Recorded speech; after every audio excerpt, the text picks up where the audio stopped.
walk us through how Tyler Smith ended up a Cowboy at number 24 with the way the first round played out.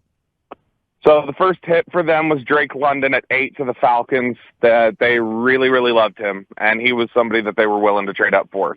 And so when he went off the board, that was the first one that kind of went like, okay, rats are. We got a collection of guys here that we're still interested in, though. You got Charles Cross, the very next pick from Mississippi State, the offensive tackle. He goes off the board. That's another one that they're kind of frustrated with. At that point, I think they're done looking at going up a little higher. I had been under the impression they would have done that for Trevor Penning. Didn't prove to be the case, or at least they didn't like the value that was out there for the trade. Yeah. And so then we have this kind of collection of players where it's like, all right, somebody should get here. Either Kenyon Green from Texas A&M, Zion Johnson from Boston College, Traylon Burks from Arkansas, or Trevor Penning from Northern Iowa. Someone should either get to you or get close enough that you can make a move. And then, of course, you just, one after the other. Pick 15, Green, 17, Johnson, 18, Burks, 19, Penning. And then at that point, it was like, all right, well, this is probably going to be Tyler Smith then. And then that's, kind of where things landed at. But this is a guy that they think really, really highly of. And a lot of the league thinks much higher than – I know everybody who's having a meltdown today, just like they had a meltdown when they picked Travis Frederick and Micah Parsons, who ended up being Pro Bowl players. There's a lot of people across the league that think really highly of Tyler Smith. And Taco Charlton is trolling. Yesterday, his tweet blew up. So whose pick was this? Yeah, I didn't want to. I saw that immediately. I didn't want to read it on the stream, though. I thought that was probably in poor taste. Yes. So whose pick was it? So whose pick was this? Why do they like Tyler Smith? Tell us about him. So Tyler Smith is very. We talk about how they miss power at guard, and that's where he'll start out. He'll start out at left guard. He's a very powerful player. He'll move people in the run game. He's an incredible athlete for the position. All the tools are there. All the traits are there. He needs to work on the technique. And I think that's the thing that was encouraging to them is we just got to fix it. Like, these are very fixable things. You can't teach what he has. You can teach the issues that his problems. Those are the things that you can fix. But Bobby, Cowboy fans are saying, and I'm just going off of the text, the thing to fix is the holding penalties. He had 16 penalties last year. 12 of them were holds, and they didn't fix it with Connor Williams, who they just let go. So why should we have faith that they can fix this?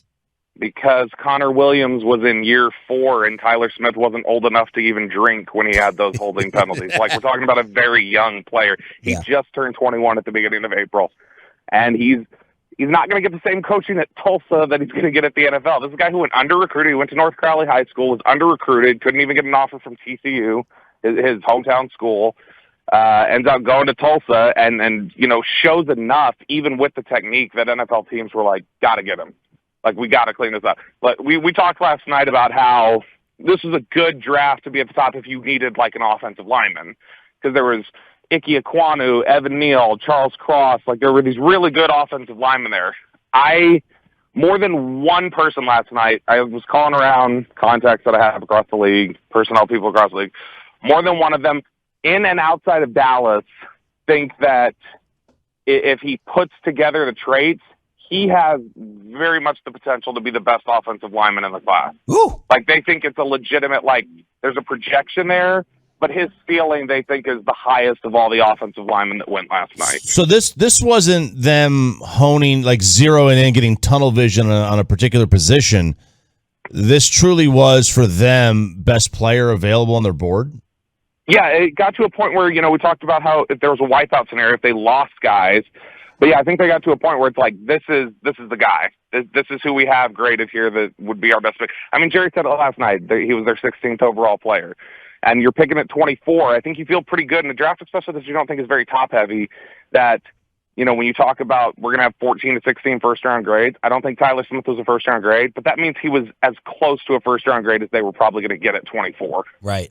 How good which one do you believe, and what should we feel best about? That he was the 16th highest graded player, that Jerry said he had them rated over Green and Zion, or am I getting that right? He said that, right? He said that, or that the Titans were trying to trade up to take Tyler Smith themselves. Which one of those do you believe the most? I believe all of them. Okay. Now there's a little bit of cheekiness in the truth where it's like, yes, you have Tyler Smith ranked above Kenyon Green and Zion Johnson. I think if all of them were on the board, you were going to jump the tags and you were going to pick Zion Johnson or Kenyon Green because they are more immediately ready to play. Okay. And this is a team that's trying to go. They're trying to win now, and those players are more of a sure thing. All right, but I mean, if you want to talk about getting a lottery ticket, not even a lottery ticket, it's not that big of a projection. Just work on the technique. The traits, the skill set is there. And I mean, this is something where you can look at Tyron Smith was a little bit of a projection. Tyron Smith had a ton of issues with penalties his rookie year. Tyron Smith has had problems with penalties, ever since that. They talked about Travis Frederick as a third-round player, and then he did what he did. Micah Parsons was, that's an incredible athlete. That's a guy with a bunch of traits, but he's so raw. He's see ball, get ball. He's not like a true football player.